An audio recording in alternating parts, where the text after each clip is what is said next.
할렐루야. 함양제일교회 교우 여러분, 주님의 크신 평강이 여러분의 삶에 항상 함께하기를 소망합니다. 함께 보실 말씀은 요한복음 6장, 7장 말씀인데요. 6장을 보면 예수님의 오병이의 기적이 요한복음에도 기록되어 있음을 보는데, 요한은 다른 세 복음서와 달리 몇 가지 사실을 새롭게 첨가하여 정언하고 있습니다. 우리를 보시고 예수께서 빌립에게 우리가 어디서 떡을 사서 이 사람들을 먹이겠느냐 그러자 빌립이 조금씩만 받게 할지라도 200데나리온의 떡이 부족합니다 하고 대답합니다. 예수님이 이렇게 물으신 것은 예수님께는 다 어떻게 하실 생각이 있으셨지만 빌립의 믿음을 시험해 보고자 그랬다라고 기록이 되어 있습니다. 베드로도 믿음 없이 대답하죠. 한 아이가 물고기 2마리와 떡 5개를 가지고는 있는데 이게 이 모인 무리들에게 무슨 소용이 있겠습니까? 하고 대답을 합니다. 예수님이 많은 능력을 행하셨고 많은 그 이적을 보여주셨음에도 불구하고 또 어려운 상황이 눈앞에 닥치자 그들은 예수님의 그 주권, 하나님께로부터 부여받은 만물을 다스리는 주권을 그들은 생각할 수가 없었던 것 같습니다. 우리도 아마 그러리라고 생각을 합니다. 그런 막막한 현실 앞에 섰을 때 우리가 그동안 많은 은혜들을 하나님께 입어왔고 하나님이 우리 인생을 보살펴 주시는 많은 체험을 했음에도 불구하고 우리는 또 어려운 상황 앞에 서면 우리도 여전히 믿음을 잃어버리고 믿음 없는 생각과 말을 할 때가 얼마나 많은지 모릅니다. 예수님은 오병이의 기적을 또 행하시죠.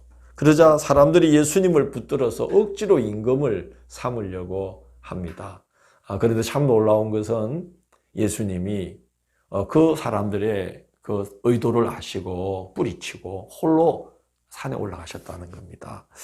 6장 15절 보면 이런 표현이 있습니다. 다시 혼자 산으로 떠나가시니라.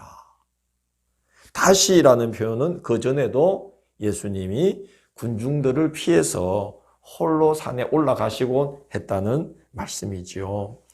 예수님이 열어가실 하나님의 나라는 많은 사람들을 모아서 큰 세력을 이루어야만 열리는 나라가 아니라는 것입니다. 오히려 하나님의 뜻을 받들고 그렇게 기도로서 늘 당신 자신을 하나님 앞에 세우시고 그래서 십자가 사명 다 끝까지 잘 완수하실 때에 열리게 되는 아버지께로 가는 길이 열리는 그런 우리에게 그 길을 열어주시는 그런 하나님의 나라가 열리기 때문에 예수님은 많은 사람들을 모으려고 하기보다는 하나님 앞에 자기를 세우시는 기도의 시간 그걸 더 소중히 여기셨다는 것을 알게 됩니다. 예수님은 오병이의 기적을 통해서 당신을 생명의 떡으로 정언을 하십니다. 예수님이 요한복음에서 자주 사용하시는 방법이죠. 수가성 여인, 사마리아의 수가성 여인을 만났을 때 물 한 잔을 이제 사이에 두고 당신이 생명의 샘이라고 정언하시지 않았습니까?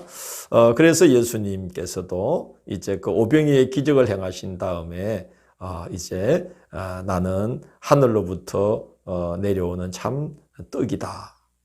하나님의 떡은 하늘에서 세상에 생명을 주는 것이다 라고 말씀을 하셔요. 그러자 사람들이 주여 이 떡을 항상 우리에게 주소서라고 당부합니다. 사마리아 여인이 예수님이 생명의 샘이라고 말씀했을 때에 주님 그런 물을 저한테 주셔서 내가 이렇게 매일같이 물 길러 나오지 않아도 되게 해주십시오 라고 이제 말을 잘못 알아들었던 것처럼 이 사람들도 그렇게 주님 우리에게 그런 떡을 우리에게 주셔서 항상 배부르게 해 주십시오 라고 요청을 한 겁니다. 사람들의 관심이 항상 이렇게 땅에 머물러 있고 이 땅의 것에 목말라 하는 것이 사람의 모습이 아닌가 생각을 합니다. 그러자 예수님이 분명하게 다시 말씀합니다. 6장 35절 보면 나는 생명의 떡이니 내게 오는 자는 결코 줄이지 아니할 터요. 나를 믿는 자는 영원히 목마르지 아니하리라. 이렇게 말씀합니다. 예수님은 이렇게 오병이의 기적, 그 떡을 이제 통해서 당신은 생명의 떡이 되시는 분이다 하는 것을 자기 증언을 하신 겁니다. 그리고 어떻게 생명의 떡이 되시는지를 이제 설명을 하십니다. 6장 40절 보면 내 아버지의 뜻은 이것이니 아들을 보고 믿는 자마다 영생을 얻는 것이니라. 그리고 마지막 날에 내가 그를 다시 살릴 것이다. 그래서 그 아들을 보고 믿으면 영생을 얻고 마지막 날에 다시 살게 된다는 거예요. 또 6장 51절 보면 나는 하늘에서 내려온 살아있는 떡이다. 내가 줄 떡은 세상의 생명을 위한 내 살이니라. 그렇게 말씀합니다. 십자가에서 당신의 살과 피를 속죄의 제물로 내어주실 것을 예고하면서 그렇게 십자가에서 내어주실 당신의 살이 바로 생명의 떡이요. 당신의 피가 생명의 음료라는 것입니다. 그래서 그것이 그러하다는 것을 믿고 그 은혜를 받아들이는 자. 그래서 주님이 6장 56절에서 말씀하고 있듯이 내 살을 먹고 내 피를 마시는 자는 그게 바로 그 말씀이죠. 내 살을 먹고 내 피를 마시는 자는 내 안에 거하고 나도 그의 안에 거한다. 그리고 이어서 말씀하시기를 내가 아버지로 말미암아 사는 것 같이 나를 먹는 그 사람도 나로 말미암아 살리라. 이렇게 말씀합니다. 당신이 살과 피를 십자가에서 내어주시고 그것이 속죄의 은혜가 된다는 것을 알고 믿는 자. 그래서 그 은혜를 늘 양식으로 삼고 생명으로 알고 은혜로 알고 살아가는 자가 그 사람 속에 내가 거하게 되고 그도 내 속에 거하게 되고 그래서 그 사람이 나로 말미암아 산다. 생명을 얻어서 살아가는 것이다. 그렇게 나는 세상의 생명의 떡으로 존재한다. 세상의 생명이 떡이 된다라고 예수님이 말씀하신 것입니다. 참 얼마나 감사하고 은혜로운 말씀이고 영혼을 지금 우리를 영혼의 세계로 인도해 주시는 너무나 놀라운 말씀을 하고 계신데 6장 66절을 보면 참 어처구니 없게도 많은 사람들이 이 예수님의 말씀을 듣고 예수님을 떠나가고 다시 그와 함께 하지 않았다라고 요한이 증언하고 있습니다. 세상에 대한 것으로 세상의 것을 취하고자 하는 마음으로 가득 차 있으니까 하나님 나라에 대한 것을 말씀하실 때 그 얼마나 귀한 보배로운 것인지를 알지 못했기 때문에 그런 것입니다. 이어지는 본문을 보면 예수님은 이제 논쟁거리가 되십니다. 믿음이 없는 자들이니까 예수님에 대해서 왈가왈부하게 되는 것이죠. 초막절을 지키러 예루살렘에 올라가셨는데 사람들 사이에서 그는 좋은 사람이다, 아니다, 미혹하는 자다, 그리스도다, 아니다. 그리스도는 그가 어디서 오는지 아는 자가 없다. 그러나 우리는 그의 출신을 알지 않느냐. 그러자 예수께서 7장 28절 29절 보면 아주 재미있는 표현을 쓰십니다. 그렇다. 나의 땅의 출신지는 너희가 어디인지 다 알고 있지. 그러나 너희가 나를 보내신 분을 너희가 모르고 있다. 나는 너희가 잘 모르는 그분에게서 났고 그가 나를 보내셨다. 말하자면 너희는 나의 출신지를 모르고 있다는 거예요. 그러니까 나는 그리스도다. 나의 출신지를 알고 있다고 말하지 말라. 땅의 출신지는 알고 있지만 내가 하늘 아버지로부터 왔다는 걸 너희는 모르지 않느냐. 그렇게 말씀하면서 예수님이 당신이 그리스도이며 하나님의 아들이심을 말씀하셨습니다.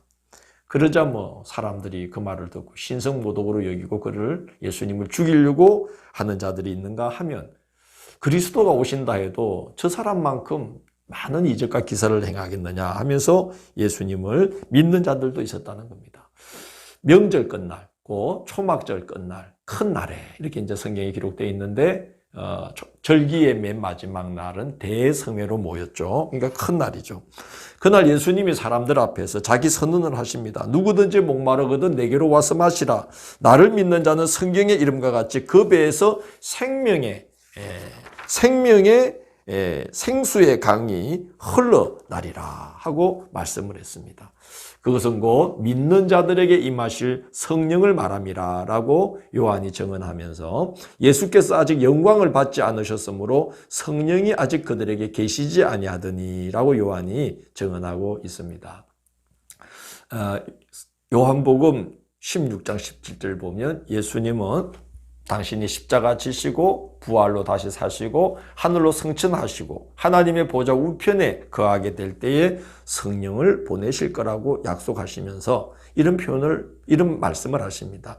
내가 떠나가는 것이 너희에게 유익이라. 내가 떠나가지 아니하면 보혜사가 너희에게로 오시지 아니할 것이요 가면 내가 그를 너희에게 보내리니 그랬어요. 하늘 아버지께 간청해서 당신을 믿고 의지하는 자들을 위해서 보혜사, 보호하고 은혜 베푸시는 스승 되시는 성령을 보낼 것이다. 그렇게 이제 말씀을 했습니다. 그래서 예수님을 그리스도로 믿는 자에게는 그 배에서 생수의 강이 흘러난다는 말은 이제 성령이 임하여서 생명으로 가득 찬 삶을 살아갈 수 있게 된다 하는 말씀을 선포를 하신 겁니다.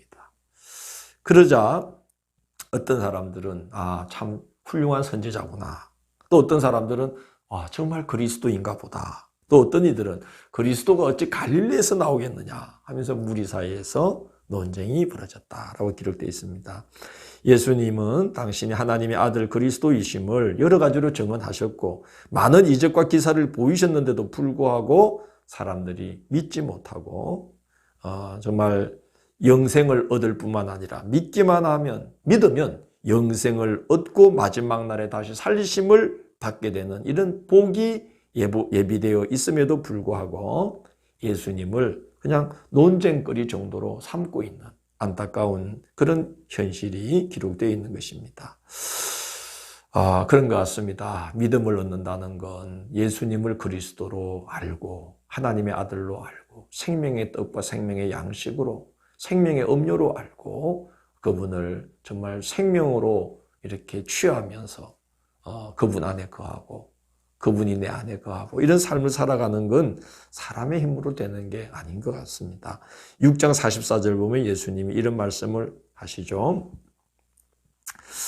나를 보내신 아버지께서 나에게로 이끌지 아니하시면 아무도 내게 올 수 없나니 오는 그를 내가 마지막 날에 다시 살리리라 이렇게 말씀을 하십니다. 나를 보내신 아버지께서 이끌지 아니하시면 아무도 내게 올 수 없으니 그런 것 같습니다. 그래서 우리가 참 감사하고 우리가 하나님의 은혜로 주 예수 그리스도를 알게 되고 만나게 되고 그뿐만 아니라 믿게 되고 믿을 뿐만 아니라 사랑하게 되고 사랑하기 때문에 우리가 그분과 동행하고 그래서 그분에게 속한 것이 우리에게로 흘러들어오고 그래서 우리가 그분의 은혜로 이렇게 생명을 얻으며 살아가고 있다는 것. 이게 얼마나 놀라운 일인지 모르겠습니다. 이 주님 하나님께 속한 것을 알아보는 눈이 어두워지는 일이 없도록 또 하나님에 대하여 우리의 마음이 무뎌지는 일이 없도록 항상 성령께서 우리의 눈과 마음, 생각을 날마다 새롭게 해주시기를 기도하면서 살아가야 될 줄로 압니다. 기도하겠습니다. 주님 감사합니다. 우리의 눈을 날로 밝혀주시고 우리의 마음을 날로 새롭게 하시고 우리의 생각을 주님께서 날로 하나님의 나라가 열리도록 인도해 주셔서 늘 주님을 생명의 떡으로 생명의 양식으로 먹고 마시며 주님과 동행하는 삶이 되도록 인도해 주시고 그래서 우리가 하나님께로부터 주님께로부터 정말 신령한 것을 공급받으며 살아가는 일들이 끊이지 않도록 인도하여 주옵소서. 예수님 이름으로 기도드립니다. 아멘.